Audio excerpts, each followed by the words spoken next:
இவன் சாப்பிடுறத பார்த்துட்டு, "என்னடா அழகா சாப்பாடு இவ்ளோ ரசிச்சு, ருசிச்சு சாப்பிடுறானே!" அப்படின்னு மட்டும் தப்பா நெனச்சிராதீங்க. ஏன்னா, இவன் சாப்பிட்டுட்டு இருக்கிறது ப்ரௌனி. எங்க வீட்ல இருக்கிற 3 குட்டீஸும் 3 வேளையும் ஸ்நாக்ஸே சாப்பாடா குடுத்தா கூட சாப்பிட்டுட்டு உயிர் வாழ்ந்துட்டு இருந்துருவானுங்க. ஆனா, சாப்பாட பார்த்தா மட்டும் 3 மைல் தூரத்துக்கு ஓடிருவானுங்க. ஸ்கூல் லீவ்ல வீட்ல இருக்கிற பசங்கள வச்சிருக்கிற அம்மாங்களுக்கு மட்டும் தான் தெரியும். சாப்பிட ஏதாவதுன்னு கேட்கிற குழந்தைங்களுக்கு சாப்பிட என்ன குடுக்கணும் அப்படின்ற கஷ்டமே. எங்க வீட்டு குட்டீஸும் அதே மாதிரி தாங்க. எப்ப பார்த்தாலும் சாப்பிட ஏதாவது பசிக்குது, சாப்பிட ஏதாவதுன்னு கேட்டுக்கிட்டே இருப்பாங்க. சரி பசிக்குதே சாப்பாடு போட்டு ஊட்டி விடுறேன் வா அப்படின்னு சொல்லி கூப்பிட்டா, இது சாப்பாடு பசி இல்ல ஸ்நாக்ஸ் பசி அப்படின்னு பசியிலேயே 2 விதமா டிஃபரன்ஷியேட் பண்ணி சொல்லுவாங்க. இந்த மாதிரி தொல்ல பண்ணி கேட்டதால செஞ்சது தான் இந்த ப்ரௌனி.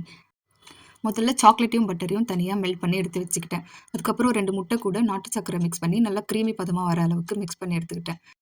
அது கூட நம்ம சாக்லேட் மெல்ட் பண்ணி வச்சிருக்கிறத ஆட் பண்ணிட்டு, அது கூட 3/4 கப் அளவு மைதா, 1/4 கப் அளவு கொக்கோ பவுடர் ஆட் பண்ணி நல்லா பேட்டர மிக்ஸ் பண்ணி எடுத்துக்கிட்டேன். அது கூட சாப் பண்ணி வச்சிருக்க நட்ஸ் ஆட் பண்ணி, இந்த பேட்டர ஒரு ப்ரௌனி டின்னுக்கு ட்ரான்ஸ்ஃபர் பண்ணிட்டு, ஏர் பபிள்ஸ் எதுவும் இல்லாத மாரி ஒரு 2 தடவ டேப் பண்ணி விட்டுக்கிட்டேன். 10 மினிட்ஸ் ப்ரீ ஹீட் பண்ண ஓடிஜில மறுபடியும் 180 டிகிரி செல்சியஸ்ல 30 மினிட்ஸ்க்கு பேக் பண்ணி எடுத்துக்கிட்டேன். இப்போ நம்ம ப்ரௌனி சூப்பரா ரெடியாகி வந்துடுச்சு. சும்மா சொல்லக்கூடாதுங்க. நான் எக்ஸ்பெக்ட் பண்ணத விட இந்த ப்ரௌனி ரொம்பவே சூப்பரா வந்திருக்கு. ரொம்ப சாஃப்ட் அண்ட் மாய்ஸ்சரா வந்து ப்ரௌனி வந்து ரெடி ஆயிடுச்சு.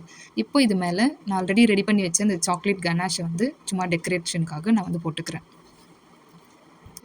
இந்த ப்ரௌனிய பீஸ் போட்டு பிளேட்ல வச்சது மட்டும் தாங்க எனக்கு தெரியும். அடுத்த செகண்ட் பார்த்தா ப்ரௌனி எல்லாமே காணாம போயிடுச்சு. அந்த அளவுக்கு ஃபாஸ்ட்டா எல்லாம் டிஸ்ட்ரிபியூட் பண்ணி சாப்பிட்டு முடிச்சுட்டாங்க.